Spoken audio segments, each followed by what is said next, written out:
Sous ça, tu n'as pas envie d'aller dehors. Dans ta tête, il y a cette voix qui chante. Malgré tes efforts, tu es toute seule, tu manques de love, il faut que t'en. Je te ferai profiter de chaque seconde. Tu montrerai que c'est toi qui compte. Chaque miel de glaçon, pour nous, je suis prêt. Ça sent le one-on-one, je prépare les gens de météo. L'air n'est pas plus vert d'ailleurs, mais tout ce que j'ai, baby, je te le donne, je te le donne. Les préliminations longues, tu as déjà une idée de ce que ma langue sait faire, poser sur tes lèvres. Détends-toi, je m'occupe du reste. Quand tu contrôles, yeah, j'aime quand tu contrôles. T'as si fais ça doucement, je kiffe quand tu montes et tu descends. Quand tu contrôles, yeah, quand tu contrôles.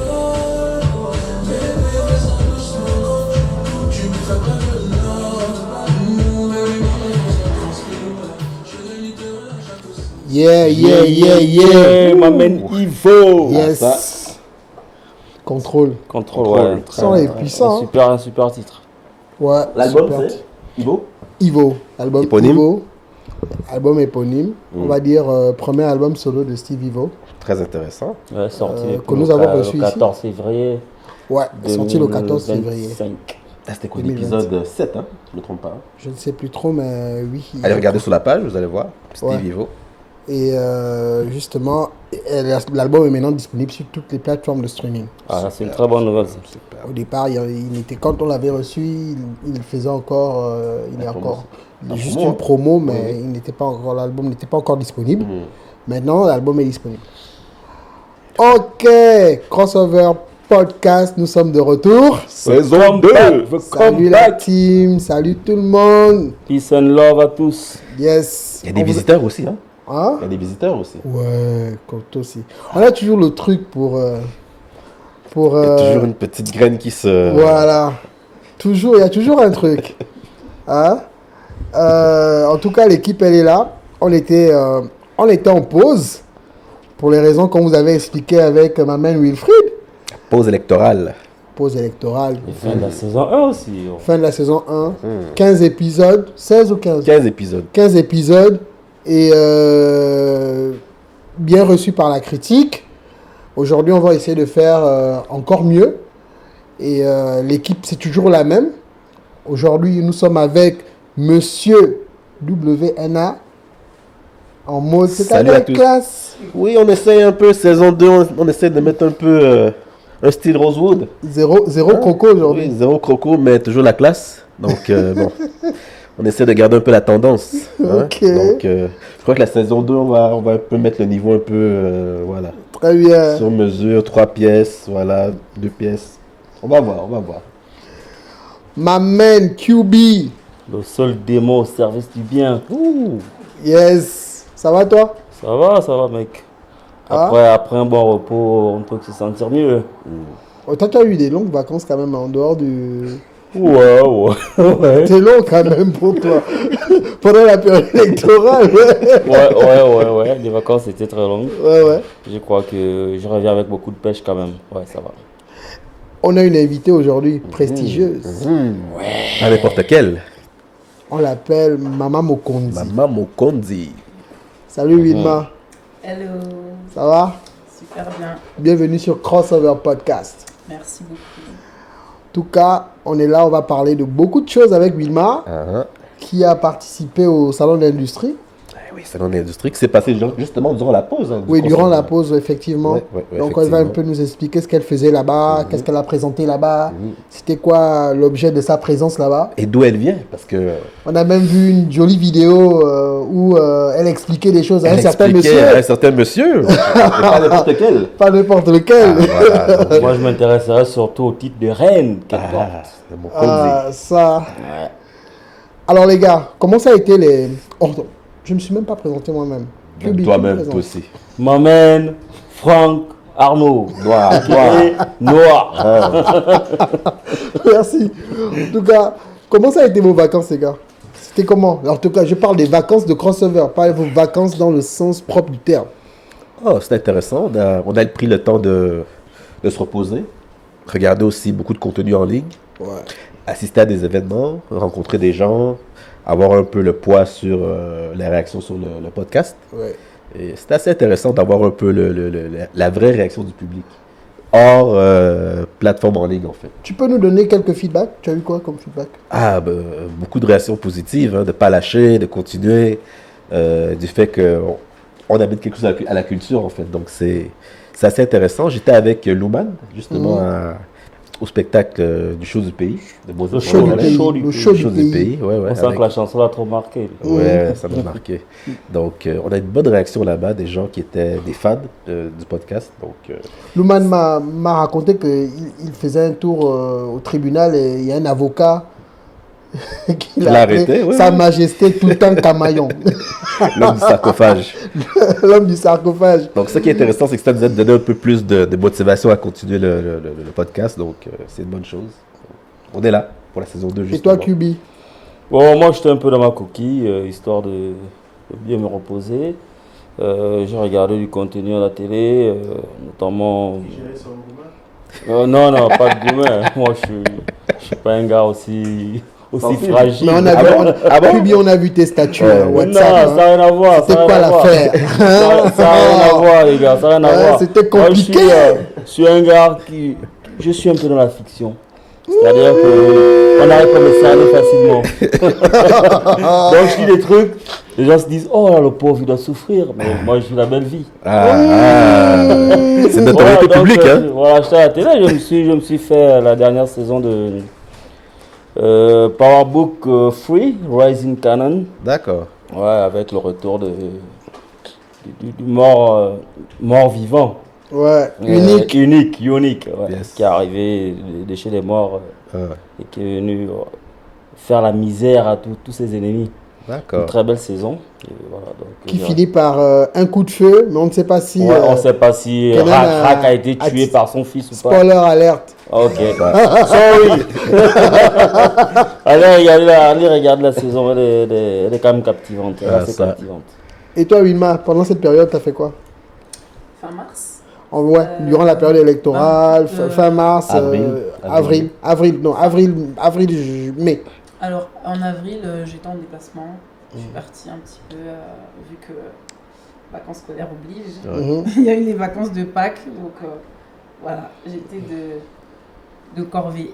Ok. D'accord. En vacances pour les enfants, corvée pour la maman. C'est ça. Et puis voilà, j'ai fait un peu le tour et je suis rentrée sur Brazzaville avant de m'arrêter dans ma ville natale. D'accord. Parce que c'est important de rappeler que tu viens de Brazzaville, en fait. Tu es à Brazzaville. J'habite, Tu es installé à Résidente. Brazzaville. je suis entre Brazzaville Ville et et Libreville. Libreville. D'accord. Mais je suis bien née à Libreville. Voilà. D'accord. Donc, je suis bien chez moi ici. Ah, Ouais. super, super. Bien accueillie, bien sûr, toujours. Et moi, par contre, j'ai voyagé pour aller voter. Ouais, parce que moi, j'ai voté. Devoir le citoyen, c'est très bien. Ouais, je suis allé voter Il a accompli son devoir. dans mon village, à Afia. Afia. Fier. Afia, dans le ouais, coin. c'est mon village. À De nom, dans le coin 74 de nom. km d'Oyem. Oh, c'est drôle. Non, 72 km d'Oyem, oui. Donc je suis allé avec mes frères, on a pris la route, on était à 3, on a pris la route et puis on allait voter. On a juste passé le temps du vote et après on est rentré. Et en termes de quoi, en dehors de ça, c'était quoi? Ciné, série, j'ai regardé Chacal, très belle série. Comment? J'ai voté qui? Le vote est J'ai secret. voté qui? Le vote là non. Est secret. C'est secret. Ouais. Ah, ah. C'est Tu vas encadré par dans la loi. l'urne, tu es seul là-bas, non. Tu es seul avec tes papiers, C'est ça même. tu as la poubelle à côté, Ah. et tu as Le tu as vote. l'enveloppe, poubelle, l'isoloir. enveloppe, voilà, tu es dans l'isoloir, ploup, tu es seul. C'est tout. Donc en gros, l'info là, non, tu ne l'auras pas. Ah, ah. Polémique. Polémiqueur. Mais en tout cas, c'était bien, ça s'est très bien passé, mon séjour s'est très bien passé. Et puis bon, comme je disais, en termes de série, c'était Chacal, très belle série anglaise, qui est, on va dire, à la base, Chacal, c'était déjà un film. Classique de Bruce Willis. Avec Bruce Willis et Richard Gere. Ouais. Richard Gere. Voilà, que j'avais déjà regardé il y a longtemps, j'étais jeune dans les années 80, fin 90, je crois. Et après, et ils ont maintenant sorti la série. Il y a une saison 2 dont le tournage commence, je crois, cette année et qui sera prête en fin 2026. Donc, très belle série à aller suivre, Chacal. Ça assure. Ça assure très bien. Tu as un feedback si ils nous suivent à OEM là-bas? Comment? Tu as un feedback pour savoir s'ils nous suivent à OEM là-bas? J'ai plutôt rencontré les gens qui m'ont les gens que j'ai rencontrés à OEM qui m'ont parlé de crossover, ce sont des gens qui vivent à Libreville. Ah, d'accord. Je n'ai pas rencontré des gens qui vivent à OEM qui m'ont parlé de crossover. D'accord. Déjà que j'ai rencontré peu de gens qui sont résidents d'OEM. D'accord. À part mon frère qui vit là-bas, lui, il bosse tout le temps, donc il sait pas. Et en plus, c'est pas trop son délire. Depuis longtemps, il est comme ça, donc j'ai même pas eu à demander parce que je sais. Mais les gens que j'ai rencontrés là-bas, c'est des gens de Libreville qui sont aussi allés voter. D'accord. Et eux, ils ont regardé, certains ont regardé Crossover, d'autres m'ont parlé. Ouais, mais toi, tu fais de la télé maintenant? Je dis, non, je ne fais pas de la télé. Pas de la télé. Bon, il y en a qui confondent mélangent encore les qui deux, mélangent ouais. encore. Mais bon, c'est pas de la Mais télé. c'est intéressant, ça veut dire qu'on sera peut-être sur OEM saison 2, hein, parce qu'on était à Bouila. On était à Bouila. Ouais, ça commence comme ça, les prédictions, Et les prophéties de pourquoi pas saison 2 crossover. à OEM? Ça serait... Bon, il y a des frangins qui ont des... Il y a Radio OEM là-bas. Il y a aussi des frangins qui ont des établissements là-bas qui peuvent nous recevoir s'ils veulent bien. Exact. Je parle de Serge. Peut-être que Serge nous a déjà suivis, on ne sait jamais. Ouais. Mais en tout cas, il y a des Matière. possibilités d'arriver à OEM. Il suffit juste de discuter avec eux et ils peuvent nous inviter. C'est possible. C'est possible. Alors, Wilma, parlons un peu du salon de l'industrie. Dis-moi, tu étais là-bas pourquoi? Alors, j'étais là-bas parce que déjà, je suis une serial entrepreneuse. Donc, je me suis relancée, parce que j'avais commencé déjà à entreprendre quand même assez, ça dépend de chacun, mais au début de la vingtaine, j'avais essayé déjà de faire plusieurs choses. Mais là, plus sérieusement, ça va faire 2 ans que j'ai décidé de me relancer dans l'entrepreneuriat. Et parmi mes projets, il y a eu Essai Cosmétiques. Essai Cosmétiques. C'est ça. Et voilà. Et dans Essai Cosmétiques, tu as quoi comme produit c'est quoi la gamme de produits d'Essai Cosmétiques? Alors, j'ai 2 gammes principales qui se dérivent en plusieurs produits. Donc, mon produit phare, en fait, il y en a 2. C'est le beurre de karité et le curcuma. D'accord. J'ai une gamme entièrement faite à base de curcuma qui se compose de 9 produits. Donc, il y a des crèmes, du savon, de l'huile pour le visage, du tonique, vraiment tout ce qui touche en fait au rituel skincare, on va dire. Voilà. Donc il y a vraiment toute une gamme complète, une crème pour le visage, un lait plus léger pour le corps, une crème plus dense, du gommage, un masque pour le visage. En fait, il y a vraiment tout qui est fait à base de curcuma. Et j'ai une deuxième gamme que je vais appeler la gamme découverte, qui permet aux clients un peu qui ne savent pas par où commencer ou qui veulent se lancer un peu dans tout ce qui touche au skincare, avec un savon noir artisanal, 2 barres de savon pour le corps, un petit savon pour le visage et un gant de gommage. Ah, d'accord. Et comment on fait pour y avoir accès? Alors pour l'instant, en fait, là on est vraiment tout nouveau. Hein. On s'est lancé en février. Donc en fait, le salon, c'est un peu comme... Oui, on s'est lancé en février, c'est une marque qui est très jeune. Et en fait, justement, les salons, c'était un peu pour voir déjà comment on allait être dessus. Donc c'était un peu comme un pop-up store. On a configuré un peu en fait un set de magasins. On s'est mis en condition. Et voilà, on a écouté les retours un peu des clientes, on a fait des échantillons pour voir déjà aussi si les prix approchaient bien. Voilà, parce que pour pas mentir, bon, au Gabon... ça a été un peu compliqué. Au niveau de la tarification, ça a été un peu compliqué. On a eu beaucoup de remarques par rapport à ça. Beaucoup de personnes ont été freinées par rapport à nos prix. Donc déjà, ça, c'est quelque chose qu'on est en train de revoir. Parce que le but n'est pas non plus d'être complètement inaccessible, mais c'est de permettre, en tout cas au maximum de personnes, de bénéficier de nos produits. Donc ça, c'est déjà quelque chose qu'on va revoir. Ensuite, on est en train de mettre en place un système de parrainage, en fait, où je vais remettre du stock à des revendeuses. Parce qu'il faut que je rappelle quand même que parmi mes vocations, je suis vraiment pour l'entrepreneuriat des femmes, les aider à s'autonomiser. Et c'était le but du projet de cette marque, justement, de créer une marque gabonaise qu'on va faire fabriquer localement ici et qui va permettre à des femmes, justement, d'adapter leur temps de travail, etc., à leur vie, parfois de femme, de mère, d'épouse, etc. D'accord.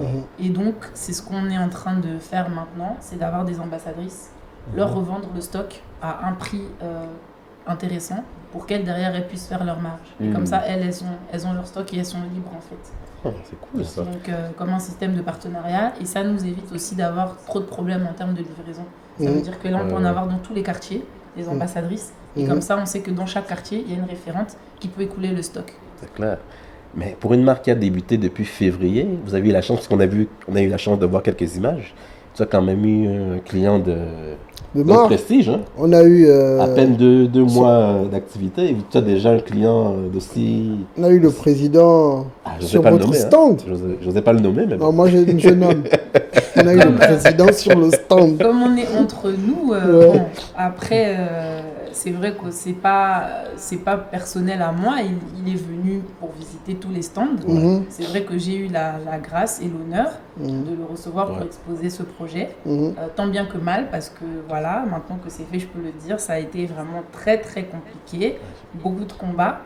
Mais voilà, on a eu ce moment où on a pu en tout cas présenter ce projet qui l'a énormément intéressé, qui l'a encouragé. Et voilà, j'en profite pour le remercier pour l'intérêt qu'il a porté à ce projet, en espérant qu'on aura des subventions pour pouvoir aller dans les coopératives, développer. Et puis voilà, et puis développer. Et puis c'est ça qu'on veut, c'est créer de l'emploi, permettre aux femmes aussi de s'épanouir dans le travail, très très important. Ouais, mais en même temps, il y a aussi le ministre des PME, c'est un entrepreneur à la base. Ancienne, oui. Toujours même. Puisque... Je ne saurais dire parce que je ne sais pas si elle a laissé ses fonctions d'entrepreneur pour ses fonctions de ministre, mais bon. En tout cas, je crois que ce type de projet-là, elle serait vraiment sensible à ce type de Je projet. crois qu'elle est dans le cosmétique, si je ne me trompe pas aussi. Hein. Je crois, ouais. Oui. Je crois parmi ces nombreux projets qu'elle a. Oui. Ouais. Il faut Si pas... tu nous rappelles le nom de Aisé. la marque, quoi. Oui, c'est Essai Cosmétique. Essai Cosmétique. Il ne faut pas oublier aussi que sur notre stand, parce que je suis quelqu'un, je n'aime pas prendre tous les honneurs, j'ai quand même eu la participation d'Axel Prime. Ah oui, bartender. Le mixologiste, exactement. Oui. Qui nous a fait de superbes prestations, qui a présenté ses jus de fruits locaux au chef de l'État, qui était vraiment ravi avec des fruits sauvages en fait. Voilà, donc on a eu aussi ces prestations-là de cocktails à notre stand. Donc c'était vraiment une très très bonne ambiance. Et voilà, j'ai fait de superbes rencontres. J'ai rencontré de superbes personnes vraiment. Surtout que je suis assez renfermée, je ne sors pas beaucoup. Donc vraiment, ça m'a permis de me forcer à aller un peu au contact, voilà, d'échanger, d'expliquer un peu, d'être dans la réalité en fait. Quand on a un projet dans la tête, c'est quelque chose. Mais quand on se retrouve face à quelque chose, surtout, vous imaginez bien les aléas, vous connaissez les événements, comment ça se passe. On n'a pas dormi la nuit, il fallait faire les stands, etc. La logistique, c'était énormément de stress. Et quand on arrive et puis on voit le rendu, c'est tellement beau et les gens sont émerveillés et ça fait plaisir parce qu'il y a du travail derrière. C'est un projet qui a demandé vraiment du temps. Beaucoup de nuits perdues. Donc quand on voit que ça intéresse les gens, automatiquement on veut que le prix suive pour que les gens ils puissent consommer. C'est clair. Voilà, ça donne du peps. Oui, on fait Maman Mukondi. Essai, c'est quoi en fait? C'est quoi? Essai cosmétique. Essai, en fait, c'est du mochi. C'est la langue en fait, comment dire ça, de l'ethnie de mon père, qui est mochi. Et essai, ça veut dire la joie. Ah, d'accord, la joie. Essai, ça veut dire la joie en bochi. D'accord. C'est de là que ça vient, parce qu'en fait, ma fille s'appelle Essena. Ah, qui est un prénom aussi Bochi. Essena. Ah, ok. Il y a toujours un clin d'œil à mes enfants, dans tout ce que je fais, il y a toujours un clin d'œil. C'est super. L'amour d'une mère, hein, c'est fort. Hein. En tout cas, c'est super. Bon, et on peut trouver ça aussi en ligne? Pour l'instant, on ne peut pas trouver en ligne parce qu'on a un site vitrine. Et on développe nos réseaux sociaux, mais en fait, je suis très dans la vieille école. C'est-à-dire que D'accord. avant de m'installer sur les réseaux, ce que je veux vraiment, Le contact c'est humain. de prouver que par du bouche à oreille, par du contact, on peut se faire connaître sans forcément passer par le réseau social. Ouais. Parce que le but d'abord, c'est l'humain. C'est qu'il y ait ce D'accord. contact-là. Donc D'accord. là, par exemple, demain, j'ai rendez-vous avec 2 jeunes ambassadrices que j'ai recrutées qui vont D'accord. commencer la vente pour moi, etc., qui vont avoir du stock. Et bien sûr, ce sont des jeunes étudiantes, donc elles, je ne vais pas leur demander de me prendre du stock. Je vais plutôt les rémunérer pour les aider à distribuer les produits. Et au fur et à mesure, quand on va bien se faire connaître, on va avoir plein de choses qui arrivent. Et je suis encore là à Libreville et il y aura peut-être un autre pop-up store Ça. qui va se faire incessamment sous peu. C'est encore en discussion, Uh-huh. mais il y a de fortes chances qu'on fasse un pop-up store de 3 jours. Et c'est quoi le critère pour être ambassadrice? En fait, il n'y a pas de critères. Il faut avoir un petit capital, parce que derrière, voilà, c'est du business. Hein. Faut bien que moi, derrière, voilà, je récupère mon investissement. On signe un contrat d'exclusivité, etc., de non-concurrence. Et puis, je transmets un stock en fonction de ce qu'elle veut comme produit. D'accord. Et à ce moment-là, quand elle a besoin encore de stock, je la ravitaille. Et comment elles vont faire pour te contacter? Alors là, on a un numéro que, bien sûr, numéro gabonais qui vient d'être Attribué. qui vient d'être attribué parce que effectivement c'est compliqué. Je suis entre le Congo et la France, donc forcément j'étais plus dans mon brainstorming au Congo. Donc là, ça a été corrigé. On a un numéro gabonais qui arrive très prochainement avec un WhatsApp professionnel, etc. Et on le communiquera afin qu'il puisse être. Je crois qu'il va s'afficher à l'écran. Il va s'afficher à l'écran. Et on vous donnera toutes les informations et cette semaine, il sera fonctionnel. Super. Mama Mokonzi. Essai cosmétique. Ouais. C'est ça. En tout cas, il y a d'autres projets en cours aussi. Il y a d'autres Projets. effectivement. Ouais, donc Oui. bientôt, on verra Wilma quelque part. Quelque part. Hein? Ils sont pas sérieux. Eux, ils sont pas sérieux. Ils sont vraiment moins sérieux comme on dit au Congo. Ils sont moins sérieux. On a parlé. Moi, je sais pas de quoi il parle. On a parlé un peu. Je suis pas dedans. Je suis pas dedans. En Je sais tout pas de quoi cas- il parle, les mecs. En tout cas, on n'en dit pas plus. On sait qu'il y a plusieurs projets. Il y a d'autres projets. Et, on attend. Vous verrez bientôt. Souvenez-vous de Mama Mokonzi. Souvenez-vous d'elle. Oh. Willy allez voir Ndéa, déjà. c'est Ah, bon. ah. Willy Ndéa, maintenant. Hein? Ah, Vous allez voir Willy. Vous allez voir, comme vous allez voir une personne qui s'appelle Willy Ndéa là. Même vous saurez, Maman Mukonzi. ah, ah. En tout cas, merci. Merci pour déjà d'être venu et aussi de nous parler de tes projets. On a trouvé intéressant d'en parler parce qu'en fait, nous aussi, on est dans l'entrepreneuriat. Donc, on veut toujours donner de la force aux jeunes entrepreneurs Surtout que africain. nous sommes Et surtout africain. et surtout africains. Donc, c'est toujours important pour nous d'en parler. À chaque fois qu'il y a un entrepreneur qui a envie de parler de ses projets, sur des projets super intéressants, bien structurés, on reçoit. Même il y en a même d'autres qui sont pas venus, mais dont on avait des supports ici. Ouais. On a eu un manga ici qui appartient à un Manga jeune africain, là. ouais. Ouais, manga gabonais, africain, Ouais. qu'on a présenté ici parce qu'on a trouvé que c'était super intéressant, super bien fait. On s'est dit qu'on peut pas laisser passer l'opportunité à ce jeune-là de faire connaître son produit par d'autres personnes qui n'ont pas encore vu. Il faut clair. motiver. Il faut Ouais. motiver parce que l'entrepreneuriat, c'est vraiment pas facile. Ah, c'est pas clair. facile. Il faut le mental parce qu'il n'y a personne qui entreprend qui va dire ouais c'est facile. Combien de fois j'ai contacté mes équipes parce que j'ai une société aussi au niveau de Brazzaville qui fait de la prestation de services, Mhm. Ok. principalement du nettoyage, mais on met à disposition des personnels de maison, des super. chauffeurs, des cuisiniers, etc. Mhm.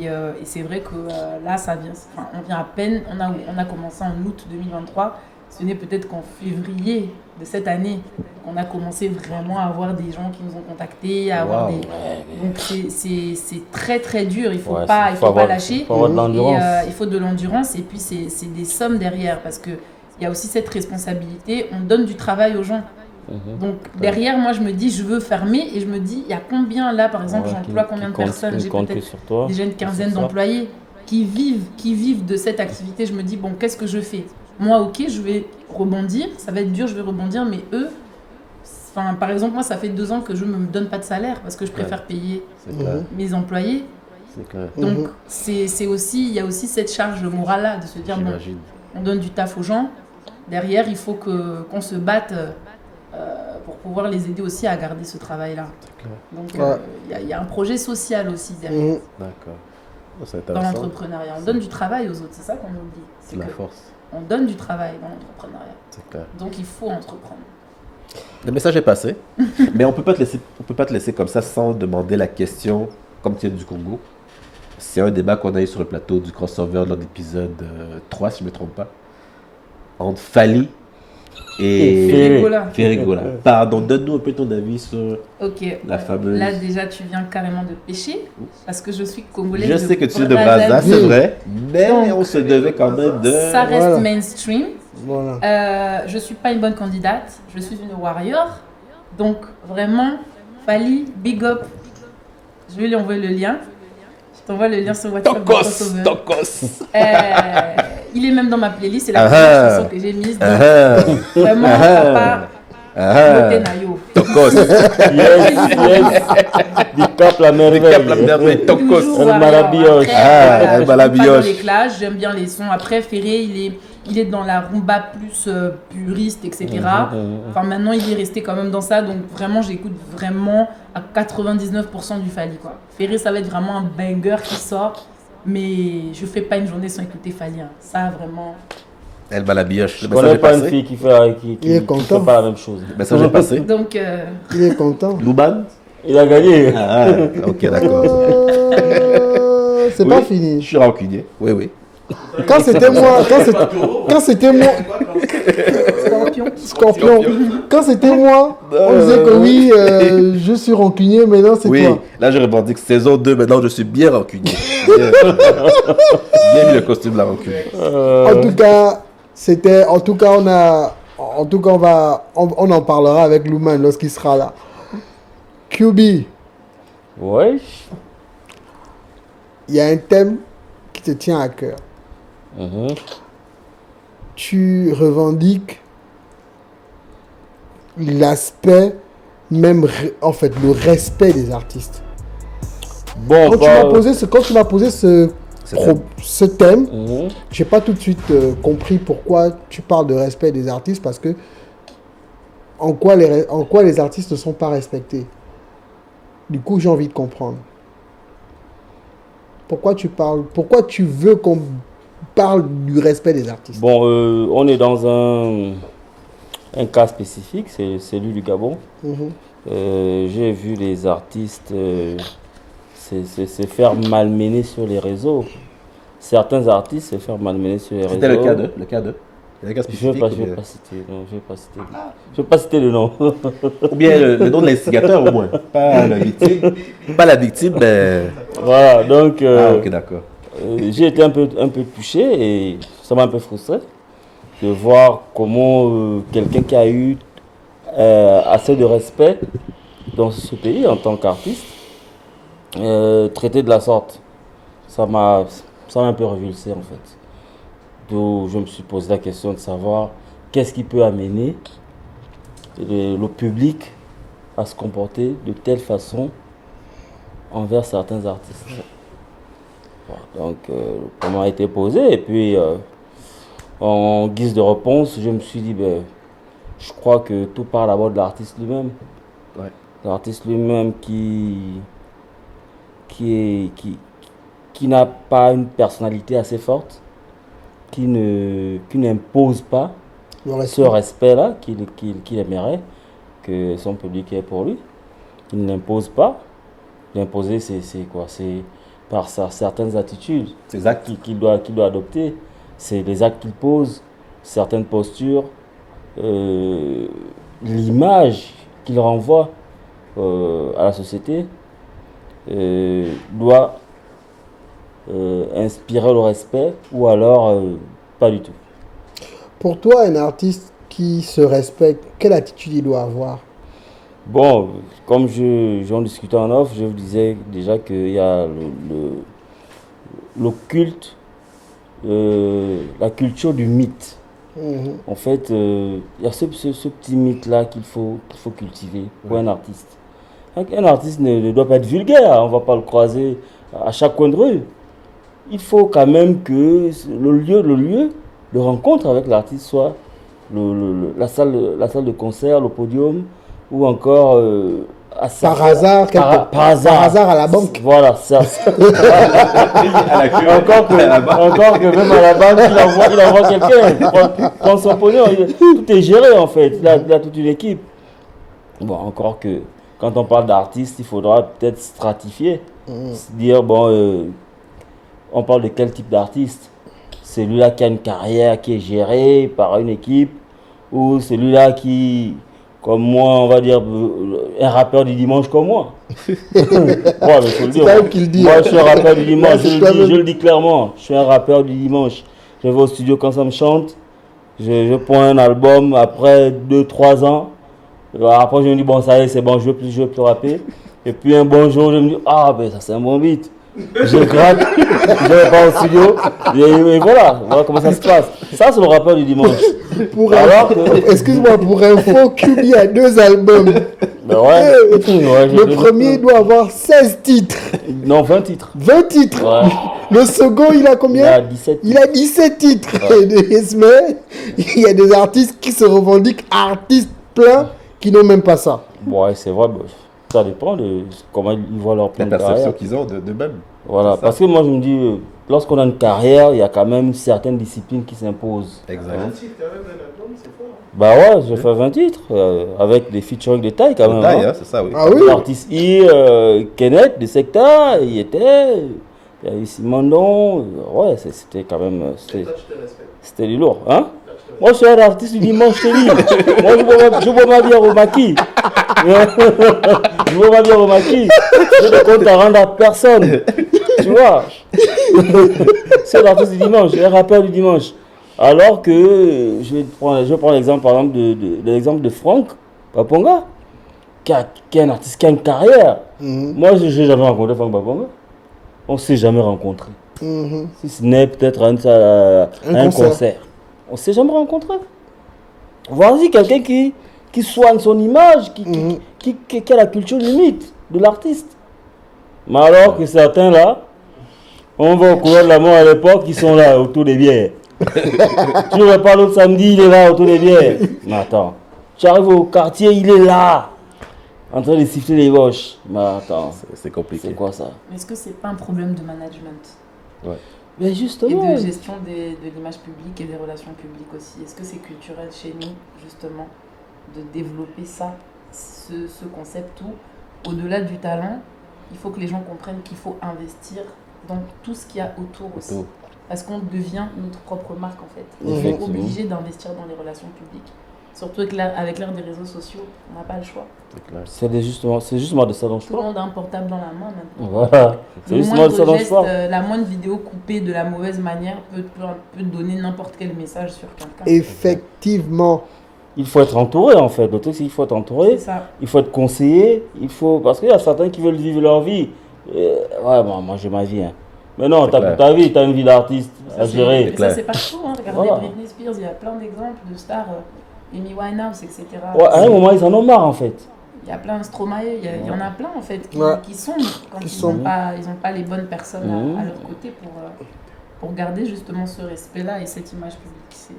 Mais toi qui as eu la chance d'avoir 2 cultures, la culture congolaise et la culture gabonaise, quand tu fais une observation artistique des 2 pôles, est-ce qu'il y a plus de professionnalisme du côté du Congo ou bien du côté du Gabon? Comment tu perçois? En termes d'image publique, non, là c'est compliqué comme question. Je dois bien répondre. Ça, c'est les choses que je n'aime pas. Parce que là, je dois d'abord bien réfléchir à comment je vais tourner réponse ça. objective, hein? Oui, mais même dans l'objectivité, on prend une position. Une position peut être objective. Donc, je ne veux pas me positionner en tant que telle. Je veux dire que c'est 2 salles, 2 ambiances. On est frontalier, mais le Congo, c'est le Congo. Le Gabon, ce sont 2 choses complètement différentes. Par exemple, le Gabon, c'est très... Les Gabonais, jusqu'à...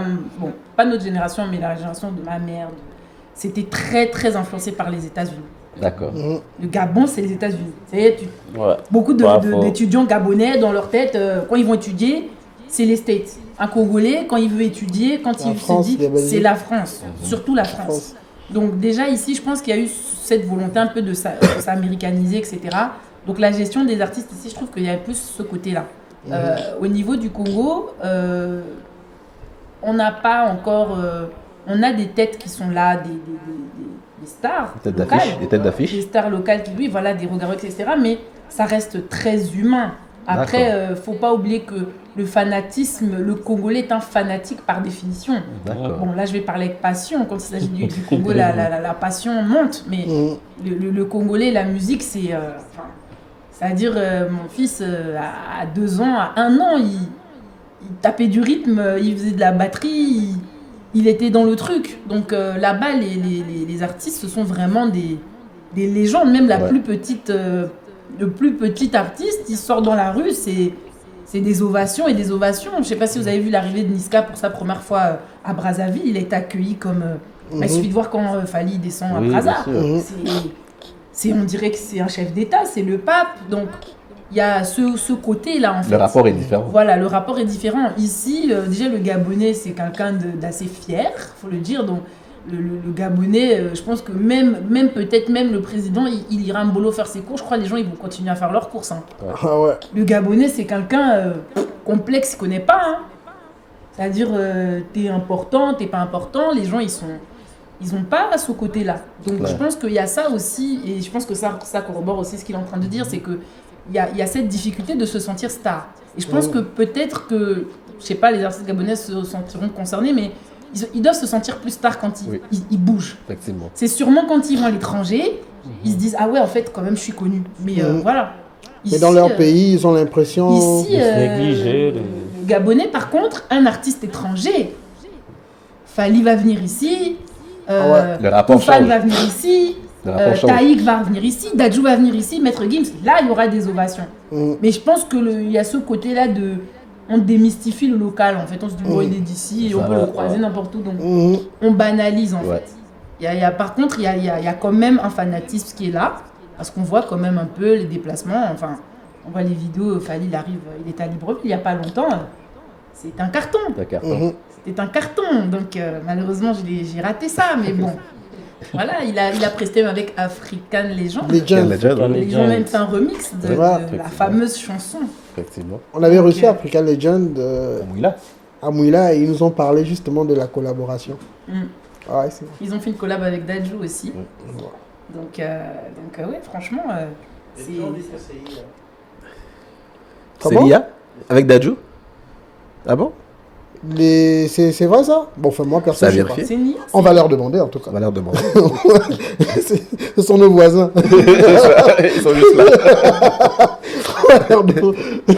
Oui, les Gabonais, il faut mettre en valeur vos artistes, il faut les honorer, c'est eux, c'est comme aujourd'hui culturellement, les artistes c'est la vitrine d'un pays, il faut les mettre à leur place. Et puis je me permets, parce que j'ai fait un peu de musique, hein. Je suis pas musicienne en tant que telle, mais voilà, je me permets, la musique c'est quelque chose quand même qui demande énormément de travail.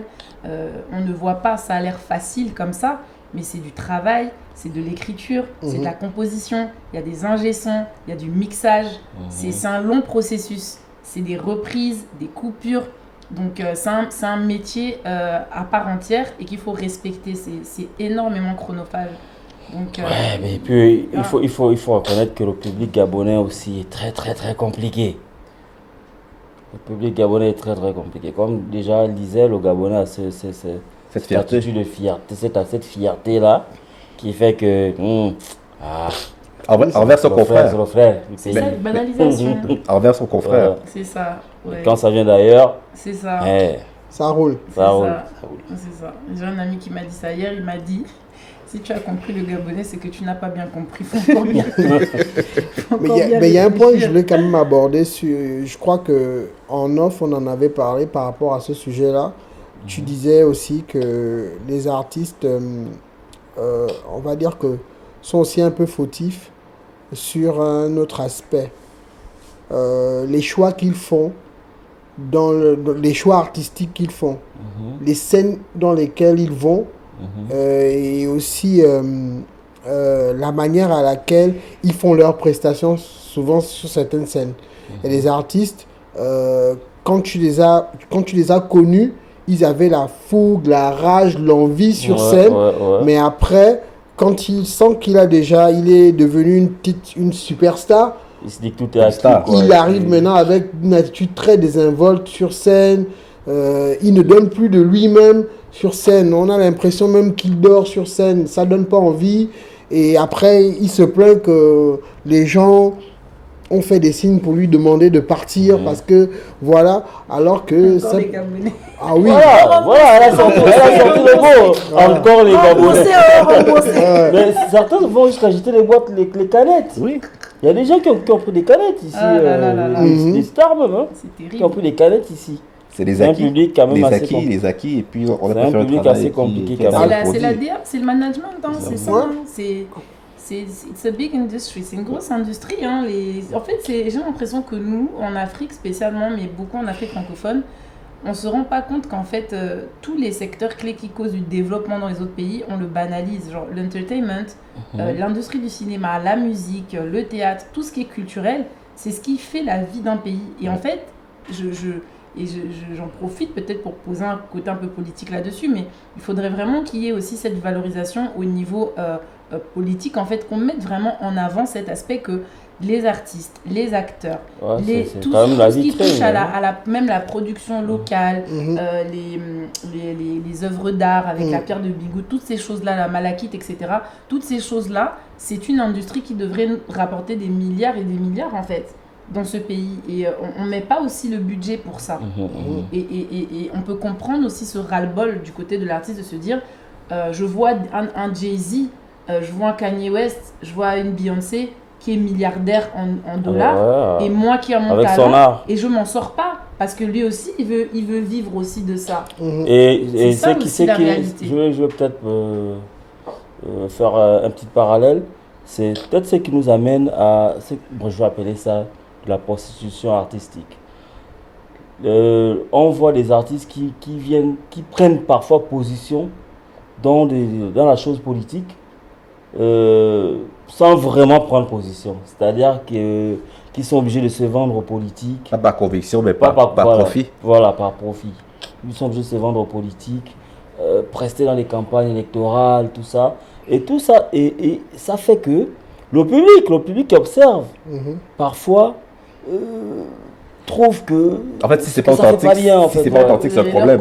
Voilà, ça leur fait des... Pour être plus clair dans ce que tu dis, parce qu'il y en a qui peuvent très mal interpréter ce que tu dis, pour être plus clair, en fait, ce que tu veux dire, c'est que il y a ils vont, en fait, la position, quand ils vont vers un candidat dans la politique, c'est pour de l'argent. Ouais, c'est pas pour soutenir c'est pas pour soutenir réellement le candidat. Ça veut dire que si demain il y a un candidat qui a plus d'argent, ils vont aller chez le plus offrant. En gros, c'est ce que tu veux dire. Exactement. Parce que la prise de position, c'est légitime. Ils peuvent le faire s'ils veulent. Pas dans tous les pays du monde, un artiste est un citoyen. Il a le droit de prendre position pour un candidat. Maintenant, si ce dernier va dire que je prends position pour un candidat parce qu'il attend en contrepartie de l'argent ou bien un poste dans une administration, c'est pas une prise de position, c'est se vendre en fait. Ça se fait ressentir. Et ça se fait ressentir par le public. On ressent que tu es fake. Voilà, effectivement. Voilà. Et tout ça, ça fait que le respect se perd au bout d'un temps. Effectivement. En tout cas, c'est un sujet que beaucoup d'entre vous doivent sûrement aborder à la maison. Mais le terme kunabélisme, mais justement, ça vient de ça. Les artistes qui vont prester pour des politiques sans réellement avoir des convictions. Entre autres, le terme kunabéliste a été démocratisé en disant que c'est dès que tu supportes quelqu'un, dès que tu supportes le pouvoir, tu es kunabéliste. Alors qu'il y en a qui supportent le pouvoir avec conviction, d'autres pas du tout. Mais bon, on a mis tout le monde dans le même panier maintenant. Donc, voilà pourquoi justement je n'utilise pas ce terme-là, sauf quand j'ai envie de m'amuser un peu. C'est le terme de Louman. Louman, on utilise ton mot ici. Ok. En tout cas, c'était un très bon sujet que beaucoup d'entre vous peuvent aborder chez eux et ont sûrement des choses à dire. En commentaire, n'hésitez pas à nous dire ce que vous en pensez. Et je vais passer chez WNA, qui va nous parler de quoi je vais vous parler de la vente de catalogue musical qui fait aussi rebond au sujet qu'on a discuté précédemment. Donc, on parlait un peu du respect des artistes. Pourquoi les artistes compromettent leur réputation? C'est beaucoup à cause de l'argent. À cause De l'argent, effectivement. Et Ils sont maltraités. comme nouveau modèle économique artistique, aux États-Unis ou en Europe, on a constaté qu'il y a ce qu'on appelle la vente de catalogue musical pour rentabiliser ses œuvres. Pour info, le catalogue, c'est la La discographie. discographie. Voilà. Avant, qu'est-ce qu'on faisait? C'est qu'on produisait un album, on le donnait à une maison de disques. La maison de disques distribuait à des magasins Ouais. qui vendaient les albums à des personnes individuelles. Ça, c'était le modèle, si on veut, classique. Mais désormais, des artistes connus ou reconnus ont décidé de vendre leur catalogue intégral à des groupes d'investissement, à des maisons d'édition, pour justement avoir une maille financière plus importante et maintenant investir plus tard dans d'autres projets qui soient divers. Donc on a vu aujourd'hui, il y a Mais des... c'est quoi la motivation première? L'argent. L'argent. Ouais, L'argent. Ouais, mais Parce que- ça voudrait dire que ils ne font plus assez d'argent avec les nouvelles.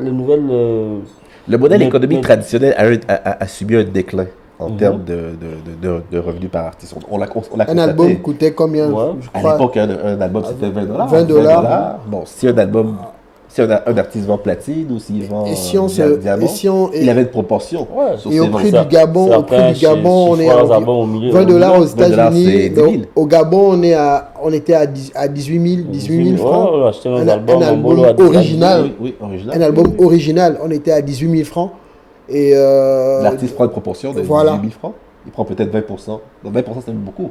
mhm. Il prend peut-être 10% à peine parce qu'il y a une partie Mais qui va au ça producteur, représentait une partie beaucoup, qui va à la ça- maison de disque, ça une représentait partie qui va au beaucoup. distributeur. Donc l'artiste avait peut-être une proportion de 10% sur 18 000. Mais comment les investisseurs tombent sur leur investissement? Les investisseurs retombent sur leur investissement en revendant justement ce catalogue à d'autres parties prenantes. C'est-à-dire que moi, je décide de prendre un album de Luman, de QB. J'estime que ça, la valeur de son catalogue est estimée, je sais pas, à 10 millions de $. Je paye directement à QB 10 millions de $. Et une fois que je possède son catalogue, je décide de m'orienter vers... J'ai les droits de son catalogue et je peux m'orienter vers une maison de production, de jeux De jeux vidéo, vidéo, de films. de films, Une maison de publicité. com qui fait de la publicité, Voilà. qui fait des spots publicitaires Et pour c'est vendre comme ça que je des rentabilise soundtracks. au fur et à mesure maintenant mon investissement. Ça veut dire que si un artiste prend un sample de ta chanson, c'est Ouais, mais c'est au nouveau propriétaire. Au nouveau Exactement, propriétaire. au nouveau propriétaire. Donc le un sample, remix qu'il va faire sur le nouveau propriétaire. c'est un nouveau Nouveau propriétaire. propriétaire. Maintenant, moi, Mais les j'ai... groupes d'investissement, eux, ils s'orientent plus sur les maisons d'édition. C'est là où il y a l'argent, en fait. C'est-à-dire qu'une maison comme, je sais pas moi, GTA, GTA peut dire que, bon, moi, j'ai envie d'acheter le catalogue de QB parce que, bon, pour mon jeu vidéo, ça sera lucratif d'avoir, Vous savez, le jeu Fortnite, voilà, ou il y a Fortnite, quand même un concert, il y a le concert de Travis Scott, d'ailleurs.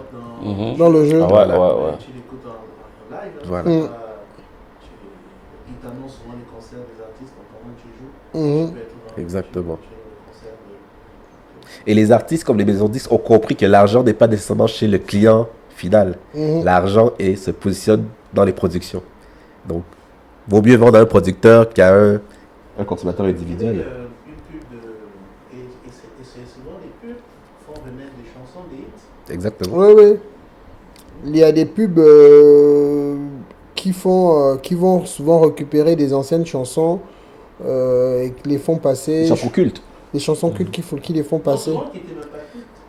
Souvent- Qui n'étaient même ouais, souvent qui ne sont Oui, même c'est pas vrai aussi. célèbres. Oui, c'est vrai. Ouais.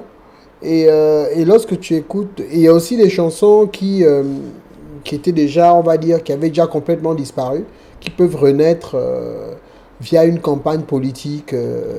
Ou On publicitaire. a vu YMCA de Village People avec le Donald président Trump. Voilà. Donc, on a aussi vu Zalé au Gabon avec le président Oligui. Je sais pas s'il a vendu son catalogue, mais bon. Il n'a pas vendu son catalogue, mais il a revamp une chanson Il a revivé un peu. qui était complètement aux oubliettes. Ouais. Mais Donc, WNA, et dis-moi, aujourd'hui, il y a un clip. dis-moi, qu'est-ce qu'il y a à dire en fait que le nouveau système, le nouveau modèle économique par rapport à la vente des Catalogue. albums, tout ça, n'est pas assez rentable pour les artistes. Ah, aujourd'hui, c'est un fait. Hein, Non, un c'est fait. pas que c'est pas assez un fait. rentable. Je crois que c'est, on va dire quoi, que aujourd'hui, quand je suis sur une plateforme de streaming, je paye, on va dire quoi, 2 euros par mois sur Spotify. Donc, ça tombe, c'est quoi, 2000 francs par là. 1000 francs. Hein? 1500. Ouais. Donc, je paye 2,90 €. Donc, c'est 2000 par là. Donc, je paye ça et j'ai accès à toutes les musiques que je veux pendant un mois. Disponible Sur la plateforme. Et du coup, hein? Et il y a aussi le free avec la pub. Donc, il faut écouter de la pub et tout et tout. Donc, du coup, tu comprends qu'en payant 2 euros, 2,90 € à l'abonnement, tu comprends tout de suite que l'artiste, il va rentabiliser sur le nombre d'écoutes, donc le nombre de streams qui vont se faire. Et quand tu n'as pas fait une bonne promo derrière, tu gagnes que dalle en fait. C'est ceux qui sont, on va dire, qui ont des bonnes maisons de disques, des bonnes promos, qui sont dans les bonnes playlists, qui peuvent se faire de l'argent sur ça. Et mais même là encore, je veux ça dire prend du quoi, temps pour avoir de comparativement à l'ancien système, est-ce qu'on ne dirait pas que l'artiste gagnait mieux en vendant les CD qu'avec le streaming? Bien sûr, parce qu'il y avait plus d'argent à l'époque. C'est-à-dire que le partage, entre partager 20 $ par album et partager 2 $ par abonnement, tu vois que le calcul est vite fait.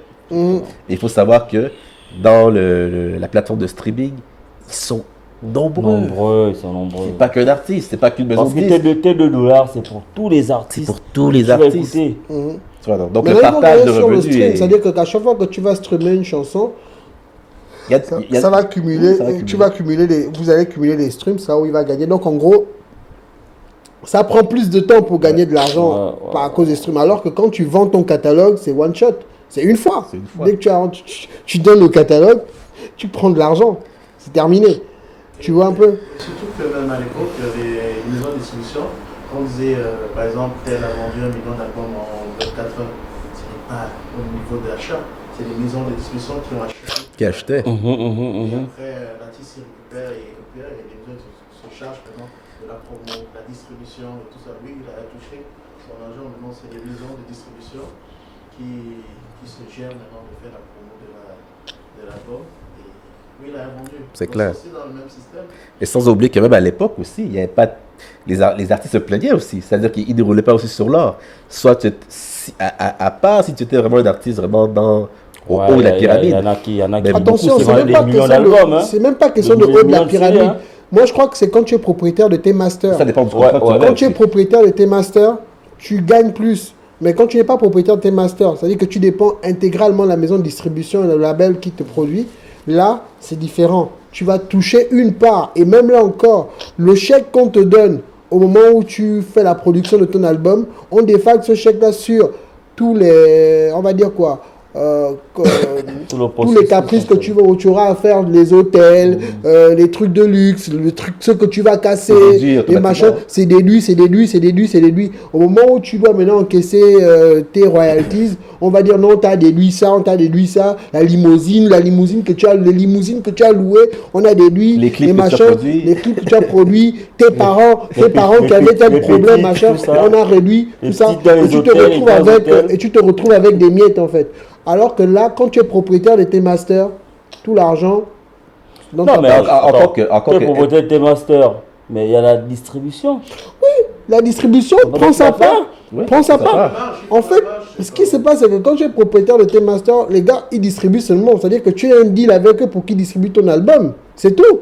Attends, excuse-moi. Ça voudrait dire quoi? Que toi-même, tu as financé le studio, tu as enregistré, tu as financé. Non, en fait, parce que tu es signé en maison de disque, non? Dans un contrat de disque, il y a plusieurs contrats. Il y a les contrats de production. C'est là quand tu es en studio, tu fais les clips, tu fais les beats, c'est la maison de disque qui gère. Ça, c'est la partie production. C'est la maison de disque qui gère. Mais il y a aussi les contrats de distribution, où la maison de disque aussi peut gérer. Parce que dans un contrat, tu peux avoir... Dans un contrat artistique, tu peux avoir plusieurs types de contrats. Contrat de production, contrat de distribution, contrat de marketing. L'appartenance par rapport au master. la propriété des masters peut aussi être inclus dans le contrat. Oui, mais c'est rare. Non, la propriété des masters, c'est Et là, les c'est masters, l'artiste c'est- lui-même et- qui et- impose déjà mais ça. les masters- que non, mais les les masters masters- appartiennent. les masters, c'est dans la production. Excuse-moi, surtout les artistes qui s'enregistrent eux-mêmes. Je prends le cas de Prince, qui était propriétaire de tous ces masters. Il s'enregistrait lui-même. Il faisait lui-même ses musiques. En fait, il travaillait tout son album tout seul. Et Et c'est la maison. Et maintenant, c'est la maison disque. d'édition. Tu vois un peu, Michael Jackson, pareil, il était propriétaire de ses masters. Et même que c'est le conseil qu'il a toujours donné à d'autres artistes, que soyez propriétaire de vos masters. Mais Et il a dit, et c'est ce que Akon, perdait la propriété de ils la ne perdent pas. Ils l'ont Ils jamais ne eu. perdent pas. Ils les vendaient alors. Non, ils l'ont Kubi, jamais eu. où t'es là, t'as pas les moyens d'aller en studio, t'as pas les moyens de te produire, tout ça machin, mais Ouais. tu as le talent pour chanter. Ouais. Donc moi je viens, je te dis, écoute, je te mets en studio, je paye tout, je fais tout, machin. Tu ne seras pas propriétaire de tes masters, puisque c'est moi qui ai tout financé. Et toi, si tu ne seras pas propriétaire, c'est moi qui ai chanté. Non, tu l'as fait. C'est ça l'investissement. C'est mon investissement. Non, ça peut pas être moitié. Après, ça dépend des contrats. Alors là, pourquoi je Regarde, l'investissement que j'ai produit ne peut pas être moitié à ton investissement. Parce que regarde, je vais te dire une chose. Pour entrer au studio, tu as besoin de moi. Pour te transporter, pour aller au studio, tu as besoin de moi. Pour manger, tu as besoin de moi. En En gros, fait- tu as le permis, mais tu n'as pas de voiture. Voilà. D'accord. Donc ça voudrait dire que les masters appartiennent au label. Oui. À ce moment, il va P. Diddy, En fait, les gars P. font Diddy, quoi? par On exemple. prend un peu le cas de Tupac avec Suge Knight. Il fait une avance à Tupac. Tupac doit des albums à Suge. Ça, de voir des albums, c'est le contrat. Dans le contrat, j'ai dit, je vais Les sortir contrats de production, en 4 fait. Je te albums. donne tant. Je te file du pognon en tant que Non, producteur. non, attention. Le pognon que tu reçois, ça peut être le pognon pour un seul album. Hein. Pour chaque album, tu peux recevoir à chaque fois une avance Mhm, pour produire un album. mhm. C'est pas du pognon pour les 4 albums. Sauf si, bon, c'est rare quand Il y a même. des contrats, plusieurs albums aussi. Ça Oui, existe. des Ça contrats. existe. Maintenant, si tu m'as promis 5 albums dans le contrat, tu en as fait 3, tu m'en dois 2. C'est ça de voir un album, c'est ça de voir des albums. Ça, c'est le contrat qui le dit. Maintenant, si tu as déjà sorti tous les albums, comme on dit, les footballeurs là, il arrive à la fin de contrat cette année, soit tu le vends avant la fin du contrat, soit il arrive à la fin du contrat et il part libre de libre, ouais, contrat. C'est la même chose en fait. Donc, c'est pour dire que avoir ces masters, les artistes qui sont propriétaires de leurs masters, un gars comme Michael Jackson, il pouvait être facilement propriétaire de ses masters parce qu'il a une très vieille carrière avant son premier album solo. Tu vois un Donc, peu. pour revenir Et- au catalogue, tu à vois la un vente peu. des catalogues, ne sont concernés que ceux qui sont propriétaires de leur master. Pas du tout. Pas forcément. Wiz Khalifa est un bon exemple. C'est-à-dire que Tu Wiz n'es pas Khalifa était propriétaire signé- Sans te couper. Oui. Wiz Khalifa était signé à Atlantique, Mhm. Mhm. qui détenait une partie de son catalogue. Mais lui, il avait un contrat, je ne vais pas dire 50-50, mais il avait un contrat peut-être 80-20. Et les 20% qu'il détenait, lui, il a décidé de les vendre. De les vendre. Ok. Une fois son contrat est terminé, Maintenant, Il a si vendu. ces 20% coûtent 6 millions, 10 millions, 20 millions, il prend ces 20 millions, il part avec. Justin Timberlake l'a fait récemment aussi. Et Atlantique reste avec ça. Voilà. Il reste à dealer avec l'autre gars. C'est comme si tu vendais des actions. Donc, Tu vois un peu, non? Comme Whitman disait tout à l'heure, les artistes, c'est un produit. Mais par rapport, pour revenir sur le contexte C'est du exactement Gabon, ce que j'allais dire, que les artistes n'ont jamais gagné d'argent en tant que tel avec la musique. C'est Exact. que quand on rentre dans cette industrie, en fait, on devient son propre... C'est un peu ce qu'on appelle l'effet Kardashian. C'est-à-dire qu'en fait, on commence par la musique, mais déjà, ce qui fait gagner les artistes, c'est d'abord la promotion, c'est-à-dire qu'ils deviennent des ambassadeurs pour des marques, etc. Les placements de produits et les tournées. Ce sont les tournées qui rapportent de l'argent Ouais, aux artistes. Et c'est pour ça qu'il faut de la popularité, qu'il faut attirer les gens, parce que c'est surtout grâce aux tournées. Enfin, Yes. pourquoi Beyoncé fait des tournées? Parce qu'elle a envie de perdre des calories? Non, elle fait des concerts parce que ça lui rapporte énormément d'argent. Ouais. Il y a toute une machine économique autour, il y a des produits dérivés, il y a de la communication, ça crée de l'emploi, ça fait des marges de fou, Mhm. et c'est ça qui rapporte de l'argent, c'est Exactement. remplir des stades. Sinon, Fali, etc., tous ces gens-là, la preuve, aujourd'hui Rihanna elle a eu assez d'argent, elle a arrêté. parce qu'elle avait plus besoin. En fait, le but de l'artiste, c'est de ne plus avoir besoin justement De vendre des albums. de vendre d'albums. Voilà. C'est une porte d'entrée en fait. Il y a vraiment, quand on voit au fond, il n'y a aucun artiste qui est vraiment resté dans ça. D'autres sont allés dans le cinéma, d'autres se sont lancés dans l'entrepreneuriat, on fait des marques de vêtements, etc. Il n'y a personne qui est resté genre là à dire À ils compter font rien des que sur carrières ça, de en 100 fait, ans. ouais. Non, Oui. je pense que c'est plutôt une porte d'entrée parce qu'au final ils se rendent compte, comme il dit, que tu deviens, en fait ils se rendent compte de la réalité du vice du truc. C'est qu'en fait non, toi à la base tu veux juste faire de la musique, mais tu te rends compte que non, tu vas juste être utilisé à n'en pas finir. Et C'est s'il n'y a pas un bon entourage, il n'y a pas une bonne gestion, il n'y a pas un bon manager, tu n'as pas de base en termes pour connaître tes droits, ben tu te fais vraiment Tu te perds. avoir en fait, tu te tuer. perds. Et comme tu dis, après c'est une corde au cou, c'est ben non, t'as signé, on a besoin de toi jusqu'à telle date, à moins que tu puisses nous rendre ce qu'on a investi sur toi, Ouais. tu vas Qui travailler. nous appartient. Qui nous Donc, appartient. c'est ça, c'est vraiment ça. Je pense que ce fameux pacte avec le diable, je pense que c'est ça, ce diable-là. C'est qu'en fait, au final, c'est un cadeau empoisonné. Et c'est ce qui s'est passé entre 112 et Diddy. Lorsqu'ils quittent Bad Boy pour Def Jam, ils devaient encore, je crois, un album à Diddy. Sauf que Diddy a autorisé qu'ils quittent le label pour aller chez Def Jam, mais à condition qu'ils soient Toujours. producteurs exécutifs de leur album Toujours. chez Def Jam. Toujours. Ce qui fait que Diddy n'a rien fait, Mais il est quand même pour mais il n'a rien fait du tout dans leur premier album chez Def Jam, mais son nom a bien apparu sur la production exécutive parce qu'en fait, Là, parce qu'il il devait un album. il devait un Ouais. album, donc du coup il fallait que Diddy mange sur cet album-là. En gros, c'est ça, quoi. Comme nous dit, Il paraît comme que Cassie Pat aussi devait des Diable. albums à Bad Boy, mais après, qu'est-ce qui s'est passé après? Ben bon, c'est autre chose. Mais bon. Elle a payé autrement. Elle a payé autrement. Assez compliqué, mais bon. Non, mais elle a fini par payer, mais autrement. Bon, là, Bah, ce sujet-là, j'aime mieux pas me. Voilà. mais c'est toi qui l'introduis. Non, j'ai seulement introduit une parenthèse, mais après, en profondeur, est-ce qu'elle a payé, est-ce qu'elle n'a pas payé? Bon, ça, Hein? c'est. En tout cas, Voilà, ça, c'est. ben, écoute, bon, parlant justement de streaming, puisqu'on a parlé de Spotify et tout, on va parler de streaming justement TV, donc on va dire ciné, séries, documentaires, Netflix. Toujours au top Est-ce que Netflix est toujours au top, d'après vous? ou flop? Ouais, Netflix. Pour c'est commencer, toujours- qui a un compte Netflix ici?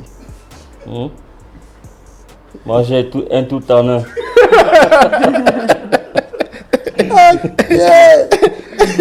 Explique-nous, c'est quoi Est-ce que le j'ai un talent? tout C'est-à-dire que j'ai un abonnement IPTV ou j'ai Netflix, j'ai Amazon Prime, j'ai HBO, j'ai Hulu, j'ai Disney+, j'ai Stars, j'ai Apple. Tu l'as eu comment? Ça a eu où ça? Oh, Où tu l'as eu comment? Ça a eu ça où? Ben, un fournisseur fantôme. Un fournisseur fantôme. Un leader. Ouais. 25 000 années. Ouais, 25 000 années.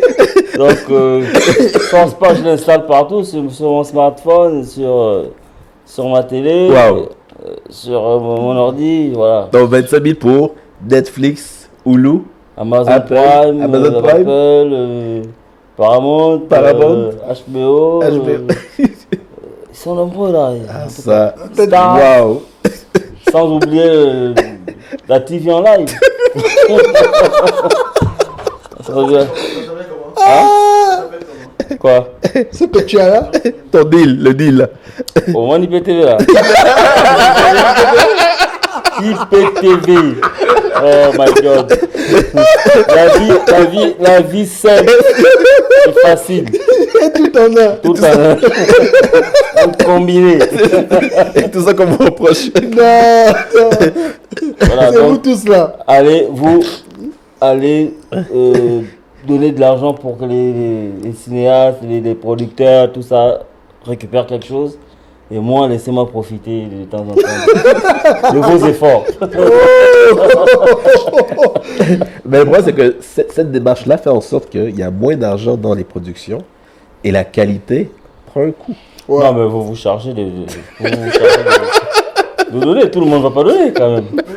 la preuve, nous sommes 5 et 4 en Netflix. Voilà, Ouais. donc tu vois que l'impact n'est pas vraiment. C'est insignifiant. Ouais. On peut- Mais c'est pas si insignifiant parce qu'on se pose la question aujourd'hui, est-ce que Netflix est toujours top ou flop justement à cause de la qualité de son contenu aujourd'hui? Ben, moi, je pense pas que c'est une affaire d'argent. Si, Ah, quand même, hein? Quand même, hein? Je crois parce pas. que pour avoir déjà, et là on ne va pas parler que de Netflix, on va parler en général de toutes les plateformes et même les chaînes de télé. Oui. Même les chaînes de télé. Si tu dis que tu as toutes ces plateformes et avec la télé, avec la télévision, et imagine un peu tout le monde le faire. Tu comprends que Ouais, mais l'industrie les chaînes de meurt, télé, l'industrie meurt. l'industrie meurt. Les chaînes de télé n'auront plus de quoi financer du contenu, des séries, payer des droits de télé pour les matchs de foot. Ils n'auront plus l'argent pour le faire.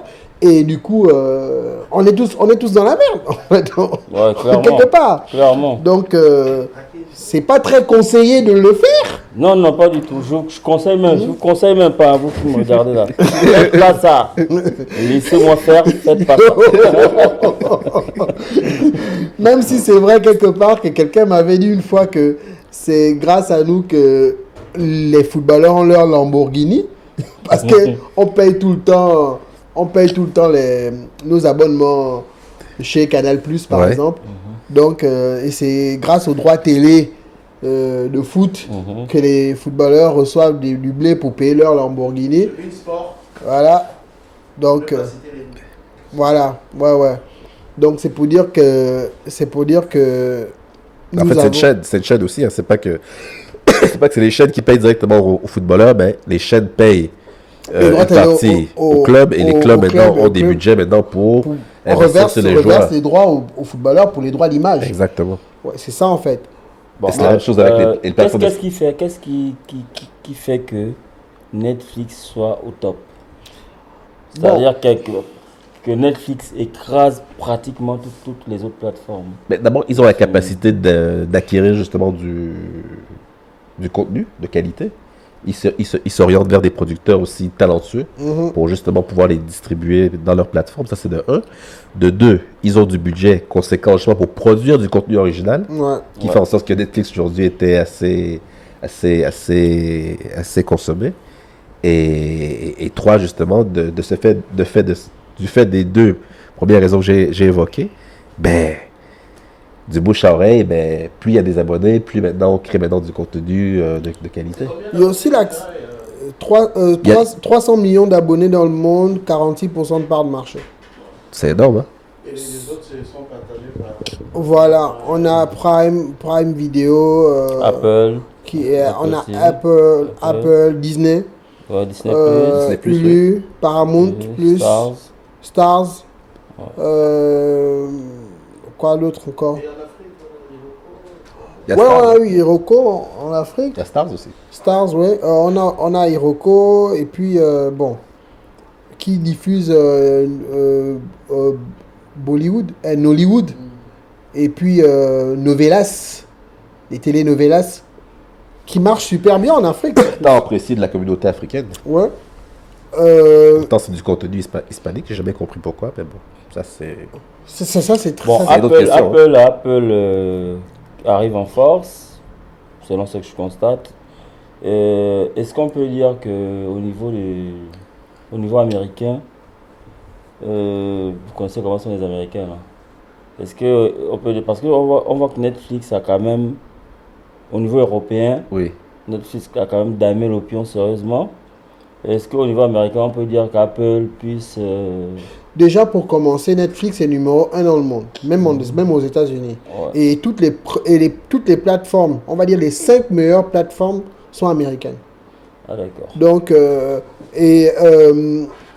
on va dire, je dirais 1, 2, 3, 4, 5, 6, 7, 8, 9 même. Amérique, tout ça, c'est des Ah Américains. d'accord, ils sont entre eux alors. Ouais. Ils sont vraiment, c'est eux les numéro 1. C'est logique parce qu'ils ont le budget aussi derrière. Ouais. Ils ont le budget qui permet justement Ouais. ça. Donc, c'est Ouais. vite fait. Maintenant, ils sont encore en train de créer, en fait, ils veulent créer quelque chose chez Netflix. Ils veulent aujourd'hui que moi en tant que consommateur, que Netflix devienne la principale plateforme que je vais avoir chez moi pour regarder la télé. C'est-à-dire que je vais avoir du ciné, des séries, des documentaires, du sport.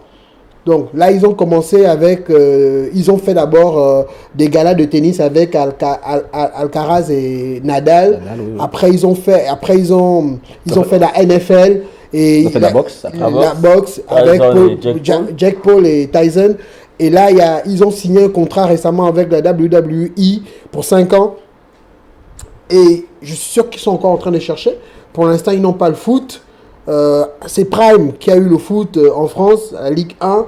Et je crois... Ils ont le basket aussi. Ils ont aussi le basket. Et ils ont aussi... Et Prime aussi la Première Ligue. Quelques matchs, les main events. Les main events de Première Ligue. Je crois un match ou deux matchs par un match. Ils ont un ou deux matchs par semaine en Première Ligue chez Prime. Ouais, mais on ne peut suivre ça que quand on est en Angleterre. Mais en fait, ils commencent d'abord à faire ça de façon régionale. Et après, quand ils vont voir que ça prend, peut-être qu'ils vont maintenant étendre ça dans le monde entier, en fait. Parce que quand tu payes aussi les droits télé, tu peux payer les droits régionaux. C'est ça. Mais ils y sont deux. Ils sont déjà. On dit que Prime, c'est tout ce qui concerne Prime. Des programmes diffusés en Angleterre, on les regarde ici. MGM. Prime a racheté les droits de Louis. Ils vont rebondir. MGM, donc ils ont les droits de tous les James Bond, John Wick, plusieurs gros films de chez MGM. Donc encore bientôt, vous allez voir qu'il y aurait des gros films qui vont chez Prime. Par contre, s'améliore chez Prime. Au début, c'était pas trop ça. Oui, parce qu'ils ont mis un peu de budget et progressivement, Amazon a un budget colossal. Donc avec le temps, ils ont injecté plus de budget. Et avec le rachat de... Et je suis en train de vous dire qu'au moment où on va regarder, au moment où on regardera l'émission sera diffusée, The Sinners sera sur Prime. Parce que The Sinner passe sur Prime le 2 juin. Donc, ils se font des du coup, au moment où l'émission la passera, The Sinner sera sur Prime. Donc, il y a un truc que j'apprécie aussi sur Prime, c'est que tu as tous les films que tu peux avoir et tu payes juste pour regarder. Donc, tu peux payer pour 2000 francs, tu payes la direct et tu lis le film. Ouais. Mais moi, je trouve pas ce truc-là normal. Oui, en fait, c'est une consommation vraiment au film. Oui, c'est ça le truc. Le truc, c'est que... Lui, il n'est pas là. Non, mais tu veux pas aller payer 2000 fois pour regarder un film. Et après, la prochaine fois, c'est quoi le truc en fait? La prochaine fois que tu vas regarder, tu peux encore les QB. Tu te souviens à l'époque? Tu veux te refaire le film. QB. Si je veux te refaire le film. QB, tu te souviens à l'époque des vidéothèques? Ouais, on allait louer. Tu louais les films, non? Ouais, 500. Combien tu louais un film? 500. Alors, 500. Est-ce que tu partais là-bas pour louer un seul film?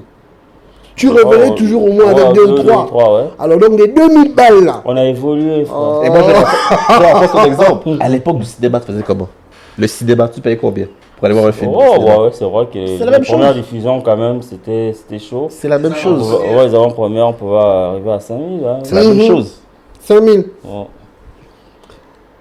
Pour information, Netflix, à la base, c'était une vidéothèque de location de films qui s'est transformée en plateforme de streaming. Qui s'est digitalisée, en fait. C'est une vidéothèque. C'est ça, Netflix, en fait. Donc... on loue des DVD. Ils sont toujours dans leur modèle économique, mais ils se sont modernisés avec le temps. Tu vois un peu? Et le prix, c'est pas aussi énorme que ça par rapport à ce que tu payes sur les opérateurs sur place ici, qui coûtent plus cher quand même. Il a un Netflix aussi, hein? Il paye 3000 €. Avec un dealer. Oh, la première fois. La première fois que j'ai pris Netflix, c'était... Non, c'est pas C'était avec un gars. Il a fait l'annonce sur Facebook. Un dealer. Facebook et tout. Un dealer. 3000 balles Netflix et tout ça. Ok, mais c'est plus facile ça. Numéro WhatsApp. Il m'a envoyé les codes d'accès, tout ça là. Boum, je suis connecté, je suis sur Netflix. Je dis, ouais, mais c'est facile, la vie est facile. Donc si le gars là s'énerve T'as plus Il Netflix. faut- clair. ouais. Mais ouais, mais je fais Tu vois un peu le truc. même. Ça arrivait même, ça Il arrivait. n'est pas arrivé, il n'est pas arrivé. Tu vois, alors que tu prends C'était juste un ta mois. carte, tu prends Mais juste ta je- carte prépayée, Direct. tu vas sur le site, tu rentres les codes, tac, tu as Netflix Ouais, avec chez toi. Prime, je prends ça directement sur Amazon. En fait, quand je Ah, fais c'est des un bon achats. début alors. C'est un bon début. Mais j'aime pas. Tu fais la transition, Mais du j'utilise pas deal ça. jusqu'au J'utilise pas au ça. légal.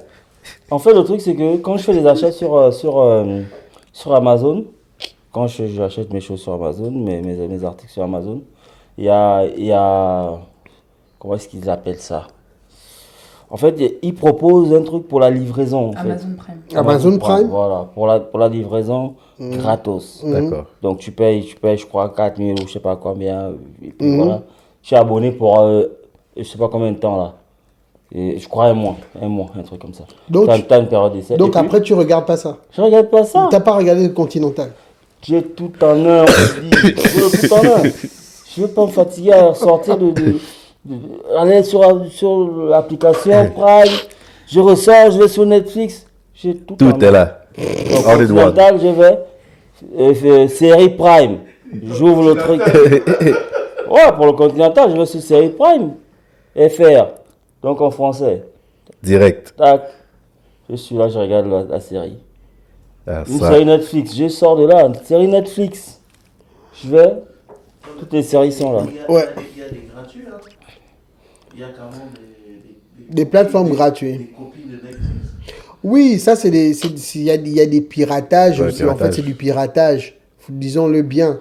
Il y a beaucoup de plateformes de piratées qui chargent plein de films à l'intérieur, qui permettent qu'on puisse suivre des films sans payer. Ça existe. Mais ils gagnent comment? C'est comment ils gagnent? C'est comment? Mais je sais pas, c'est des... Non, mais c'est juste de la mauvaise Qui gagne, foi. qui gagne, moi, je qui? comprends. Les gars qui Soit sont c'est sur- de la mauvaise foi où ils veulent rendre service et tout. Comme... Il y a un service, hein. Vraiment.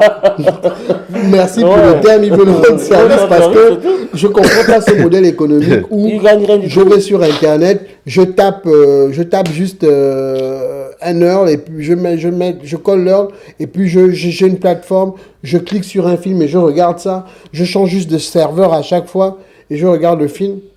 Qu'est-ce que je gagne derrière en fait, toi qui as mis ça en fait. Et à chaque fois c'est mis à jour, hein. À jour. Le dernier qui est sorti, dès qu'il est déjà en ligne. Ah, Et les même plateformes, les plateformes. oui, les TS, Non, mais on met c'est sans les TS. publicités. C'est les publicités sur leur site, en fait. Les publicités, quelles pubs? Les pubs, ah ouais, que Bien tu vois sûr, les sur les pop-up bannières, les les pop-up, pop-up qui c'est vrai, les ouais. pop-up qui arrivent à chaque Oui, fois. bien là. sûr, ça c'est le modèle classique. Parce que Ouais. souvent, quand un film arrive, tu cliques plusieurs fois et tu as. Ouais, il y a plein de pop-up qui viennent sur l'écran. gars C'était avant, ça c'était avant. Les gars upload. Ça continue? Non, non, j'ai dit pour nous. Mhm. On fait plus ça, on laisse ça. Ah oui, au consommateur. Ah, mineur. les gars, c'est très bien ça. Donc mais c'est moi vous le rappelez- pirate. Tu sais qu'il y a même des plateformes purement gabonaises maintenant. Mais si, il y a un On truc t'a là. pas dit de citer les noms. Ouais, non, je sais. Il y a un truc qui... Mais les gars, ils font quoi? J'ai compris ce qu'ils font en fait. J'ai compris ce qu'ils font. C'est du PDP. C'est du PDP qu'ils font. C'est-à-dire qu'ils téléchargent tout ce qui est... Bon, je ne vais pas citer le site. D'accord. Hein, tu connais le site à l'époque. Avant que tu les sois... Bon, Avant que tu les sois avec l'autre. pour information, si on veut revenir dessus, QB et moi, on a téléchargé de la musique quand on était plus jeune.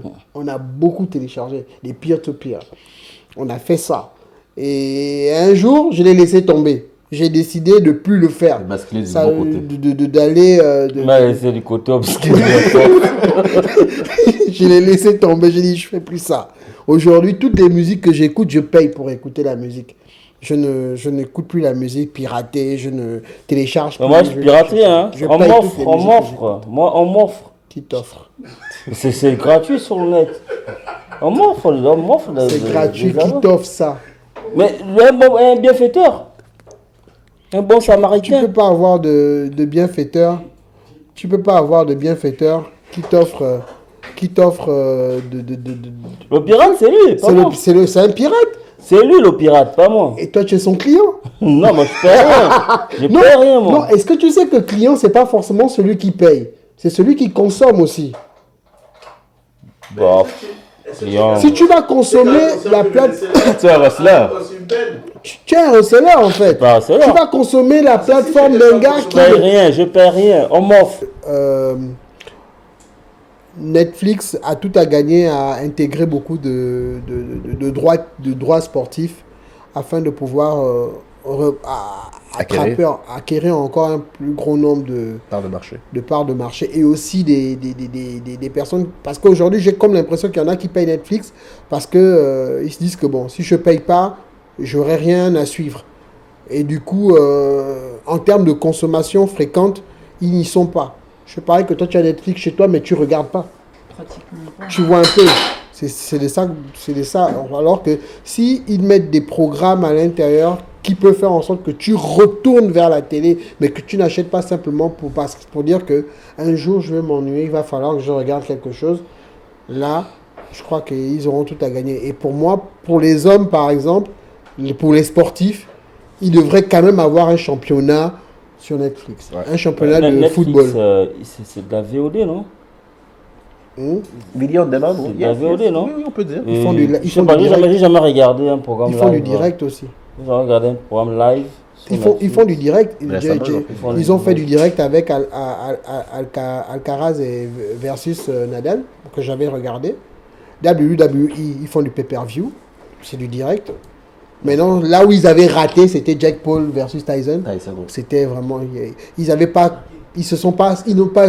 En fait, l'effet Tyson, il y avait trop de monde sur la plateforme et ça a pété les serveurs, en fait. Donc, du coup, ils n'ont pas pu... faire un bon direct en fait à ce moment-là. Mais bon, ils font du direct sur Netflix. Et comme sur Prime aussi, ils font du direct. D'accord. Même leur truc là, Tadam, Voilà. c'est du direct qu'ils Du font direct, quand ils font voilà. leur... D'accord. Donc, on va passer aux playlists. Yes. WNA. Oh, c'est moi qui ai la primeur. Ouais. Alors moi, je vais faire une playlist qui est un peu différente de celle que j'ai fait lors de la saison 1. Ça sera pas une playlist liée à la musique, parce que j'ai pas vraiment suivi de musique durant la trêve. J'ai suivi plutôt beaucoup de podcasts. Donc ma playlist va se concentrer sur les podcasts que j'ai suivis durant la trêve. En numéro 1, le podcast que j'ai suivi le plus, c'est bien évidemment celui de Club Chéché, de Shannon Sharp. Il a des très bons invités, malgré sa polémique liée à sa poursuite qu'il a subie. J'ai suivi son podcast attentivement, toujours assez intéressant, toujours aussi drôle, toujours aussi intuitif. Donc il a eu des très bons invités, beaucoup de rappeurs, quelques comiques et quelques entrepreneurs, donc c'est très intéressant. Comme deuxième podcast que j'ai suivi énormément, moi je suis un fan de catch, hein. Donc j'ai suivi le podcast de Chris Van Vliet qui gravite aussi autour du catch, mais pas le catch, pas la performance catch, mais un peu le business qui est autour. Donc, je vous le recommande, c'est très intéressant. C'est un podcast qui existe depuis 2011, donc c'est assez intéressant si vous voulez connaître un peu le business du catch et tout ce qui est autour du pay-per-view en général aussi. Comme troisième podcast que j'ai suivi, le nouveau podcast de Joe et Jadakis, je ne sais pas si vous avez suivi. Moi, j'ai survolé. Je ne Ouais. suis pas encore Joe. Fat Joe. Joe Ah, Crack. Fat Fat Joe et Joe Jadakis, qui s'appelle Joe et Jada. Assez intéressant. Ils ont reçu un invité, mais les 3 autres épisodes, c'était seulement les 2. Assez intéressant. Très New York. Univers très New York, très trash talk. Et voilà. Beaucoup d'anecdotes aussi intéressantes. Donc, allez regarder. C'est sur YouTube aussi. En 4, j'ai regardé aussi le podcast de Steve Bartlett sur l'entrepreneuriat. Donc, lui aussi, c'est une référence en termes de podcast sur l'entrepreneuriat.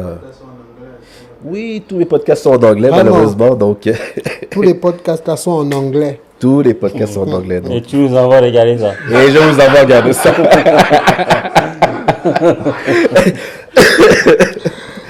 Ça va vous faire apprendre un peu l'anglais, donc ça c'est intéressant. Donc, bon, ok. Pour le 5e podcast, voilà. Celui-là, il est en français. C'est crossover. Crossover podcast. J'ai regardé les 15 épisodes du podcast crossover plusieurs fois. Donc, c'est assez intéressant. Je vous recommande aussi d'aller sur notre page YouTube. Et puis voilà. Donc, voilà mes playlists. Ce n'est pas de la musique, c'est que des podcasts. D'accord. QB. Ouais, moi, ça change pas, hein. Ça bouge pas. C'est Neo Soul for Life. Toujours. Voilà, donc j'ai écouté le dernier album de Lady C, la native de la Nouvelle-Orléans, une chanteuse que j'affectionne beaucoup. J'ai écouté toute sa discographie,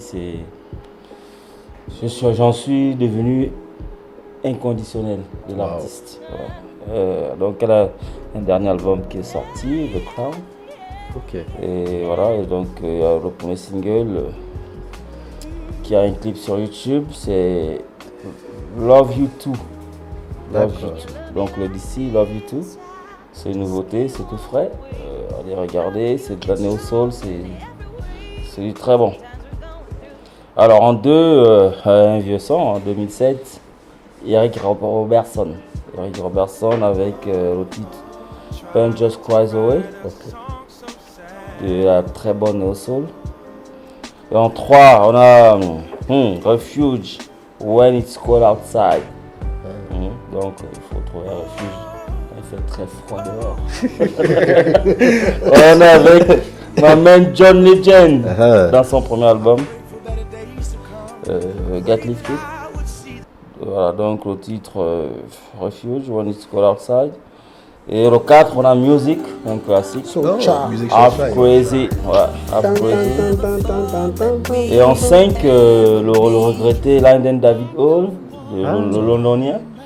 J'ai découvert, en faisant ma playlist, j'ai découvert que le gars nous a laissé depuis 2006. Non, sérieux, j'ai découvert ça, j'étais surpris. Je me suis dit, mais comment est-ce possible? J'ai écouté le mec en 2012, je crois la dernière fois que j'ai eu son album, c'était en 2012. J'ai écouté le mec alors que le gars n'était plus là. Tu l'as écouté à titre posthume. Effectivement, à titre posthume. Alors, j'avais l'album. C'est quoi l'album qu'on avait là? The Other Side. Voilà, l'album The Other Side. Donc, le 5e titre est tiré de cet album. On a Be Another You. Ok. Voilà, donc c'est un gars de la Grande-Bretagne. Paix à son âme. Voilà, pour la Neo Soul playlist. Yes. Wilma. Alors, ma playlist, ça va être un peu en impro. Ça va montrer aussi comment ça se passe dans le cerveau d'une femme. Il y a de tout et de rien. Donc, c'est souvent compliqué. Voilà, j'écoute un peu de tout. Après ça vient aussi de mes origines. Enfin, j'ai un peu de tout. Donc, je peux écouter de la variété, je peux écouter de l'afro, je peux écouter de la rumba. Après, c'est vrai que j'aime beaucoup l'afrobeat, tout ce qui est Naija, etc. Donc, bon, la trend du moment, là-haut, la base, remix avec Burna Boy. Ah, là-haut. Ça, voilà, ça, c'est un peu le son de tous les jours, un peu, qui me donne un peu la pêche. Je vais avoir le remix 4 Campé. Yeah, Burna Boy et Joey Doit Filet. Tout l'album Tokos de Fali. Alors, Tokos là, il n'y a pas de... Voilà, maintenant, si je dois donner les bangers mal accompagnés, ça, c'est... Voilà, ça, c'est la chanson de mon humain. Je peux pas... C'est l'incontournable. Voilà, mal la chanson de Son Goum. Voilà. C'est vraiment une incontournable. C'est pas la plus connue du mainstream. Les Congolais connaissent. Mais écoutez là, il y a les traductions. Vous allez voir. Le message est pour poignant. toutes celles, en tout cas, qui sortent d'une relation bizarre, vont se sentir concernées par la chanson. De la Renta, bien sûr. Ah, ça, c'est la Renta. Voilà, ça c'est les bangers. SL, voilà. Ça, Sweet Life. Steve Loemba, enfin, ça c'est l'incontournable, c'est le banger de l'année 2023. Ça c'est vraiment mes chansons vraiment de tous les jours. Après, Anxiety, ça a été un peu aussi, c'est la trend. Voilà, pareil, des vieilles chansons qui sont ressorties comme ça. Alors que, voilà. Du coup, moi j'aimais bien la version originale, Somebody That I Used to Know. une autre chanson de Gouma. Comme vous voyez, j'ai beaucoup de Gouma dans mes playlists. Donc celle-là, elle est pas mal aussi. Essayez d'aller l'écouter. Somebody That I Used to Know de Gauthier, qui est en fait la chanson qu'elle a samplée tout simplement pour faire la chanson que maintenant qui est en train de vraiment se diffuser sur les réseaux. Donc il y a un peu de tout. Et après, bien sûr, beaucoup d'Amapiano. Donc tout l'Uncle Waffle, allez-y, c'est magnifique. Et sinon, Gel aussi. Voilà, c'est une Amapiano. J'ai l'impression que Burna Boy est devenu un rappeur quand même. Oh, La couleur. Il se greffe. mais tu dis qu'il est devenu alors qu'il est depuis le départ. Non, mais pourquoi tu as d'abord hésité quand j'ai dit ça? Non, j'ai pas compris. En fait, quand j'ai pas hésité, j'ai voulu savoir pourquoi tu dis ça. Mais dès que tu as expliqué, j'ai compris. Mais moi, depuis le départ, je le vois comme un racoleur. Il a commencé à racoler Fela. Après ça, il est allé racoler au State. Il a pris Benin. Là, il est en train de racoler en Afrique. Tu vois ce que je suis en train de dire là? Haïti. Tu vois un peu? Si. Moi, je suis d'accord avec ce que tu dis. Et je l'avais dit depuis le départ, Burna Boy. Le premier album de Burna Boy, quand j'écoutais, quand les gens, machin, moi, je n'étais pas si impressionné que ça, parce que moi, j'écoutais tous les samples de l'album et je savais où venaient les samples et je me disais que... Ok. Ouais. Ça me rappelle un peu... tout à l'heure, je vais parler d'un album aussi qui fait partie où ils ont un peu fait du racolage, même si c'est des artistes que j'aime bien. Donc, c'est ma playlist. Je vais commencer par Control, qu'on a écouté au début de l'émission de Steve Ivo, de l'album Ivo. C'est une chanson que j'ai beaucoup écoutée en boucle. Très belle chanson. Et en deux, c'est un artiste que je connaissais déjà via son groupe Pantonix, voilà. Et là, j'ai découvert qu'il est en solo. Il s'appelle Kevin Olusola, qui a sorti une chanson Alléluia. Allez écouter l'album Down of Misfits, pas mal, très bel album. Il joue du violoncelle. Alléluia, c'est ça même. Et puis il y a pas longtemps, il y a un podcast que j'écoute beaucoup qui s'appelle Feeling. Et là-dedans, ils ont fait une chronique d'un album, l'album Brown Sugar de D'Angelo. Et c'est un album que j'avais écouté et en même temps survolé. Écouté certains morceaux, mais beaucoup survolé certains. Et du coup, quand ils ont fait la chronique, ils ont parlé d'une chanson, Shit Damn Motherfucker.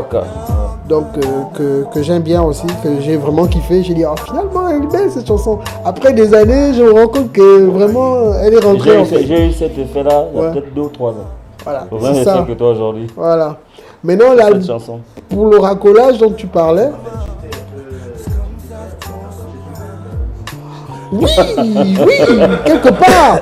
J'ai écouté cet album. En fait, c'est comme je disais la dernière fois au jeune Rakim, que pendant que je suis en train de me demander d'attendre l'album d'un artiste qui a fait mal aujourd'hui et tu veux qu'un album arrive et que j'attende, moi j'attends pas. J'ai encore peut-être 100 albums en réserve que j'ai envie d'écouter. Donc du coup, j'ai pas le temps d'attendre qu'un artiste sorte son nouvel album parce que j'ai 100 albums qui sont en attente. Donc en gros, D'Angelo a subi un peu ça avec moi. C'est-à-dire qu'au moment où Brown Sugar sort, il y a d'autres albums aussi qui étaient là, que je devais écouter, qui avaient, on va dire, qui étaient prioritaires. C'est quoi, 95, 96 Ouais. 95. Ouais, donc c'est vrai qu'en 95, 96, il y Tu as avait vu une ce qui- batterie d'albums. Voilà. Vraiment... Donc tu comprends que c'était Ouais, pas ouais. évident pour moi de me mettre à fond sur cet album. Maintenant, j'ai recommencé, on va dire que plus, j'ai remarqué que quand on est un peu plus vieux, on a tendance à repartir en arrière sur... Oui. Lady, Brown Sugar. 95, c'était vraiment une année... Je suis que dans les old school. J'ai l'impression. Voilà, on a tendance à repartir en arrière sur les anciens. Et là, et en écoutant Feeling justement, le podcast que je vous invite à écouter sur Spotify, ils ont fait une chronique de cet album et cette chanson-là, ils en ont parlé. Je suis allé écouter, j'ai dit ouais, c'est vrai que je l'avais déjà écouté, mais bof, c'était bof quoi. Mais cette fois, j'ai écouté plusieurs fois, j'ai dit là, le morceau il tue. Et l'album dont je faisais état, c'est l'album Conquête de Poetic Lover. Pour information, Poetic Lover n'avait plus les droits de leurs chansons. Donc du coup, ils n'étaient pas disponibles sur les plateformes de streaming. Mais depuis 3 mois ou 4 mois là, Poetic Lover, donc le premier album et le second album sont déjà sur les plateformes. Ah, super. Donc vous pouvez maintenant trouver les albums de Poetic Lover sur les plateformes de streaming. Ok. Donc, et sur cet album-là, il y a qu'on appelle ça, il y a Éternellement, que j'aime bien, donc que j'aimais bien écouter. Et quand vous écoutez cet album, comme tu parlais de racolage, tu vas écouter du Jodeci, tu vas écouter du Druid, tu vas écouter du Maria Carey, tu vas écouter plein de similitudes au niveau des samples, au niveau même des airs quand ils chantent, les top lines, tu vois un peu qu'ils ont un peu pris ça à gauche, à droite et tout. Mais bon, c'était ça aussi leur marque. Hein. Ouais, et il y a aussi maintenant un vieux son, le solo de Teddy Riley dans l'album Black Street, le premier album de Black Street, donc quand Teddy Riley crée Black Street après avoir arrêté avec Guy, il lance le premier album de Black Street. Il y a Booty Call, New Jack, donc il sortait de la production de Dangerous de Michael Jackson et il sort cet album là et là dedans il produit Booty Call. C'était en fait une chanson qu'il a écrite pour rendre hommage à son pote Mike Tyson qui disait lors de son procès qui avait parlé que on l'avait accusé de viol, voilà. Robert Givens. Voilà, et il disait que lorsqu'une nana t'appelle à 2h du matin, et toi tout de suite dès que tu vois qu'une nana est au téléphone, tout de suite tu penses à quoi? C'est un booty call. Donc en gros, c'est pas pour te parler du dernier livre qu'elle a lu. Voilà quoi, donc donc la meuf elle m'a appelé, moi je suis parti, et après maintenant aujourd'hui elle dit que non, je l'ai violée, machin et tout, alors que c'est elle qui m'a téléphoné. Et ça s'est passé comme ça pendant le procès de Mike Tyson. Ouais. Donc Teddy Riley, comme il est très pote à Tyson, il a fait une chanson Booty Call, et cette chanson là, j'ai toujours kiffé, ça fait 4 ou 5 déjà, c'est bon? Bien. Et une petite précision sur cette chanson, je t'ai invité à aller écouter le remix avec l'air de Get Me Home de Foxy Brown dans l'album Hell Nana. Ouais. Il a fait un remix de Booty Call avec cet instrumental là. En tout cas, c'était la playlist de Frank Noir. Yes. En tout cas, c'est crossover. Écoutez, on a terminé. Premier épisode de la deuxième saison. Deuxième saison, premier épisode. On était avec Maman Mokonzi. Maman Mokonzi. Hein?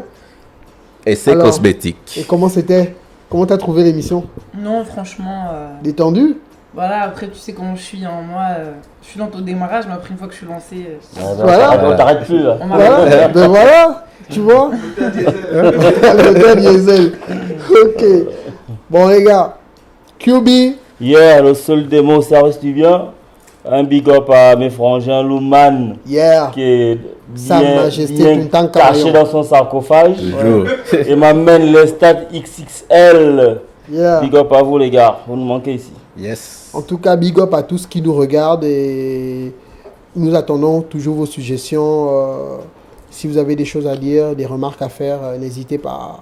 WNA, tu as des choses à dire? Abonnez-vous à notre page. Commentez, likez, partagez, donnez-nous des suggestions. Faites tout pour que l'émission soit agréable pour vous, d'abord et avant tout. Et la voix off, c'était Idriss. Yes. Il s'est tapé de l'incruste.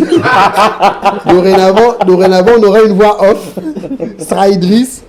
Et il y a aussi Rakim. Qui est là. Là, il ne dormait pas. Aujourd'hui. La team Ultimate Factory, toujours là au complet. WNA, Alpha Évasion, Femme Inside, Bolo Culture, XXL au mic. Et Essai Cosmétique. Attends, j'aurais dit ça. Essai Cosmétique. Voilà. La joie cosmétique. Yes, la joie du cosmétique. Maman Mokonzi. La beauté du cosmétique. Naturelle. Allez, c'était Crossover. Merci. Ciao. Big up.